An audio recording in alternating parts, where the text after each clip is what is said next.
राधा को नौकरी पर रखे अभी कुछ ही दिन बीते थे। वह साधारण व्यक्तित्व की सांवली सी महिला यूं तो जवान थी, काम में कुशल भी बहुत थी, लेकिन बिना बताए छुट्टी कर लेने की उसकी आदत से वह बहुत परेशान थी। सुनयाना बेड पर लेटी थी, टीवी देख रही थी। अचानक राधा आ गई। राधा को इस वक्त देखकर वह गुस्से से उसे डांटने लगी। राधा चुपचाप नीचे फर्श पर बैठी उसकी डांट सुनती रही। उसकी आंसुधारा देख सुनयाना का दिल पसीजने लगा। अब वह शांत होकर बोली, क्या बात है राधा, तुम बिना बताए इस तरह गायब क्यों हो जाती हो? राधा गंभीर होकर बताने लगी, मेम साहब क्या करूं, 4 दिन हो गए हैं बेटे को बुखार से तड़प रहा है। कुछ पैसे दे देती तो। उसने अपना वाक्य अधूरा छोड़ दिया। सुनयाना ने पूछा, तुम्हारे पति भी तो होंगे? राधा रुआंसी हो बोली, मेम साहब मर्द तो है, लेकिन जैसे नहीं, शादी के बाद बच्चों को गोद में डालकर ना जाने कहाँ गायब हो गया। दूसरी कर ली उसने, पहले साथ थी तब भी क्या सहारा था। रोज पीटता था मुझे, शराब के लिए पैसे मांगता रहता था। राधा ने अपनी सारी राम कहानी सुनयाना को सुना दी। उसने तुरंत पर्स में से 500 रुपये दे दिए। राधा चली गई। अब उसे बहुत सहानुभूति हो रही थी राधा से। काफ़ी देर तक वह राधा की जिंदगी के बारे में सोचती रही। उसकी भी पारिवारिक मजबूरियां थी। 4 बच्चों की माँ होकर वह अपनी गृहस्थी कैसे चला रही थी। एक औरत होकर कितना कठिन काम था राधा के लिए। सुनयाना अक्सर अब राधा की सहायता कर देती थी। उसके बच्चों को अपनी तरफ से कभी कभार चॉकलेट, टॉफ़ी, आइसक्रीम और मिठाई के पैसे भी दे देती थी। एक औरत होने के नाते वह उसकी हालत को अच्छी तरह समझती थी। नारी जीवन पर कितना अध्ययन किया था उसने। समाजशास्त्र में पीएचडी की उपाधि भी मिली थी उसे। उसकी अपनी जिंदगी भी तो एक अनसुलझी पहेली ही थी। उसे महसूस होता कि जैसे वह भी राधा के समान ही तो है। व्यवहार में अक्सर उच्च या निम्न वर्ग से एक औरत की जिंदगी में कोई मौलिक अंतर नहीं आता। उसके पति अशोक एक सफल बिजनेसमैन थे। अति व्यस्त जीवन था उनका। 10 कमरों की कोठी में उनके सेपरेट बेडरूम थे। पति देर रात लौटते। क्लब जाना उनकी रूटीन लाइफ थी, लेकिन जाते हमेशा अकेले ही थे। अपनी जिंदगी का खालीपन उसे हमेशा अखरता था। वैसा ही खालीपन जैसा राधा के जीवन में था। शादी के बाद से उसने अकेलापन ही तो बिताया था। आर्थिक तंगी चाहे ना रही हो, किंतु पति पत्नियों दोनों के दिलों के बीच की दूरी कभी कम नहीं हो पाई। उसकी जिंदगी में ना अपनात्व था और ना ही प्रेम, रोमांस। फर्ज, जिम्मेदारी के भाव उसने कभी समाप्त नहीं होने दिए थे।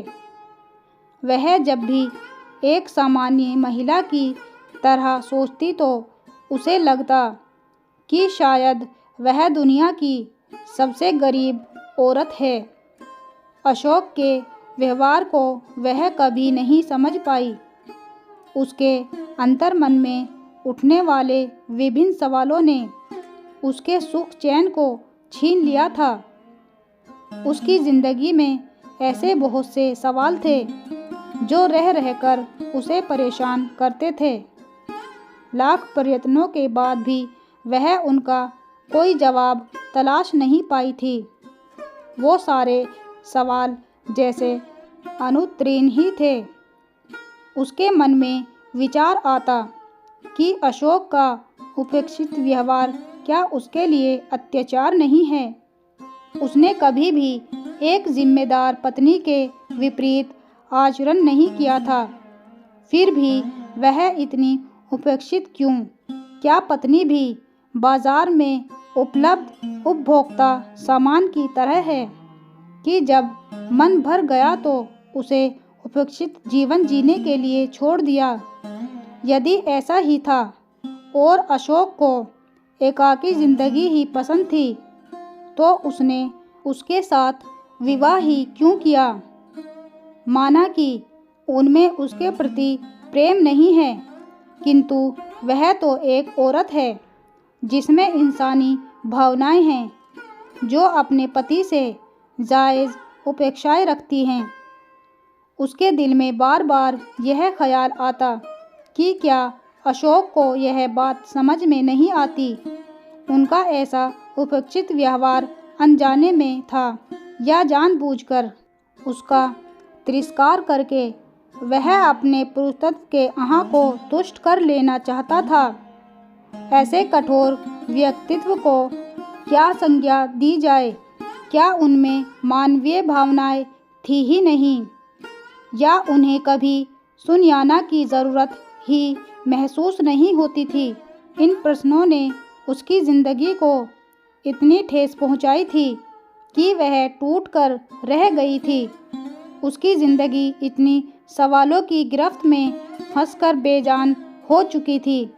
उसने तिरस्कार और अछूत व्यवहार के साथ भी समझौता कर लिया था, क्योंकि वह अपनी ज़िंदगी को दुनिया की नज़रों में तमाशा नहीं बनाना चाहती थी। उसकी सोच थी कि अंदर की बात अंदर ही रहे। एक औरत के लिए यही शालीनता की बात है। राधा के साथ सुनयाना को समानताएं दिखी, जैसे दोनों का जीवन एक समान है।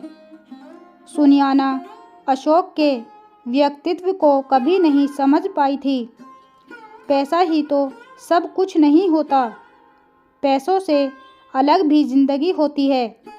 शायद उसमें सुकून भी ज़्यादा हो। कुछ रिश्ते और भावनाओं के आगे पैसों की चमक कोई मायने नहीं रखती। एक दिन सुनयाना कॉलेज से जल्दी घर आ गई। पोर्च में अशोक की कार खड़ी थी। शायद वो अभी तक अपने ऑफिस नहीं गए थे। उनके पास कोठी की अलग अलग चाबियां होती थी। उसने मेन डोर खोलकर लॉबी में प्रवेश किया। घर में ना तो अशोक और ना ही राधा दिखाई दे रहे थे। उसने किचन में देखा, राधा वहाँ भी नहीं थी। अशोक के बेडरूम ने उसका ध्यान आकर्षित किया। उसके बेडरूम से कुछ अजीब सी आवाज़ें सुनाई पड़ रही थी। उसने बेडरूम का डोर नॉक किया तो दरवाज़ा नहीं खुला। थोड़ी देर प्रतीक्षा करने के बाद उसने एक बार फिर से डोर नॉक किया। अब 2-3 मिनट बाद डोर खुला तो वह भौचक्की रह गई। अशोक अपने बेड पर लेटा हुआ था। राधा डरी सहमी सी कोने में खड़ी अपनी साड़ी ठीक कर रही थी। उसकी नज़रें नीचे झुकी हुई थी। उसकी हिम्मत नहीं हो पा रही थी कि वह मेम साहब से नज़रें मिला सके। अशोक आराम से बेड पर लेटा रहा। सुनयाना को देखकर उसने बस इतना ही पूछा, आज इतनी जल्दी कैसे आ गई? सुनयाना ने जवाब नहीं दिया। वह वहाँ का नज़ारा देखकर सब समझ गई। वह समझ नहीं पा रही थी कि आखिर ऐसा क्यों, ऐसी हरकत क्यों की अशोक ने। अशोक की दृष्टि से उसे आक्रोश आ रहा था। उसे तो अपने किए पर पछतावा भी नहीं था। अशोक बिना कुछ कहे अपना सूटकेस उठाकर ऑफिस जा चुका था। राधा उसके कमरे में आकर फूट फूट कर रो रही थी। सुनियाना ने उससे कुछ नहीं कहा। वह फजीहत पसंद नहीं करती थी। राधा ने स्वयं ही बताना शुरू किया, मेम साहब, मेरी कोई गलती नहीं है। आप चाहो तो मुझे नौकरी से निकाल दो।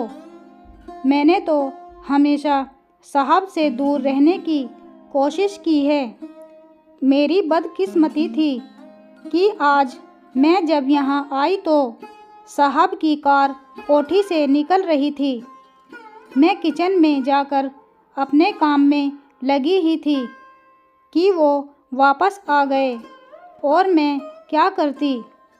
राधा फूट फूट कर रोने लगी। उसकी आंखों से आंसू बह रहे थे।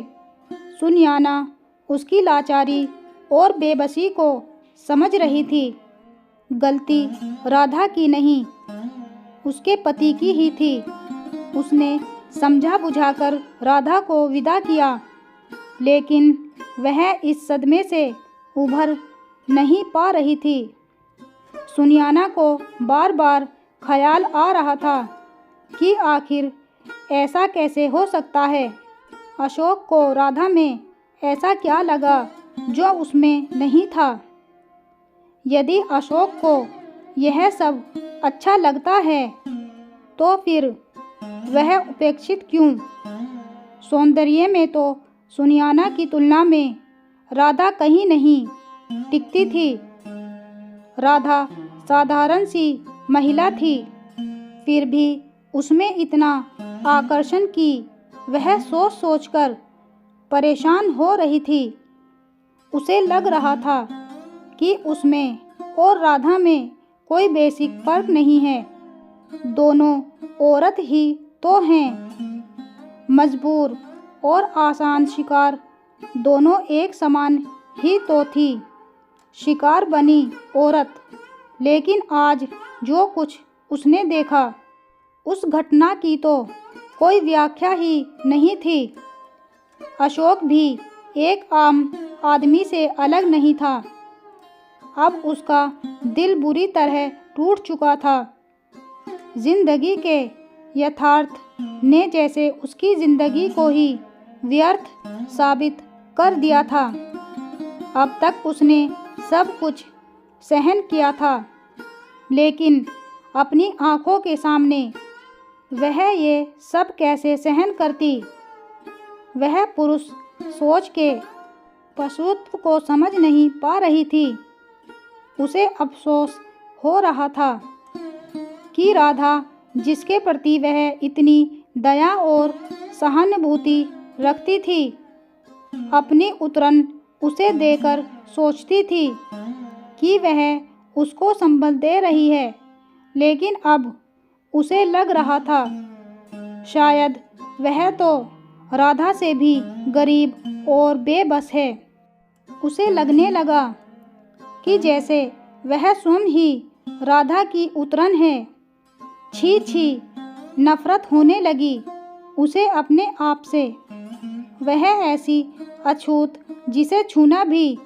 उसने अपना सूटकेस तैयार किया।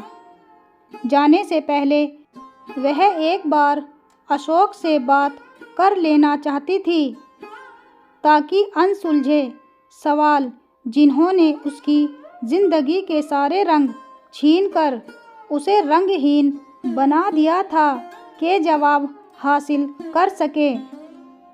सवालों के दायरे में सिमटी अपनी जिंदगी से वह मुक्त हो जाना चाहती थी, ताकि उसका स्वतंत्र अस्तित्व भी दुनिया में बचा रह सके। दोस्तों, आशा करती हूँ आज की ये कहानी आपको ज़रूर पसंद आई होगी। अगर पसंद आई हो तो प्लीज़ हमें कमेंट करके ज़रूर बताएं कि आपको ये कहानी कैसी लगी। और प्लीज़ हमारे चैनल को लाइक, शेयर एंड सब्सक्राइब भी ज़रूर कर दे और बेल आइकन को भी दबा दे, ताकि आने वाली वीडियोज़ आप तक पहुँचती रहे। मिलते हैं एक नई कहानी के साथ, तब तक के लिए बाय बाय।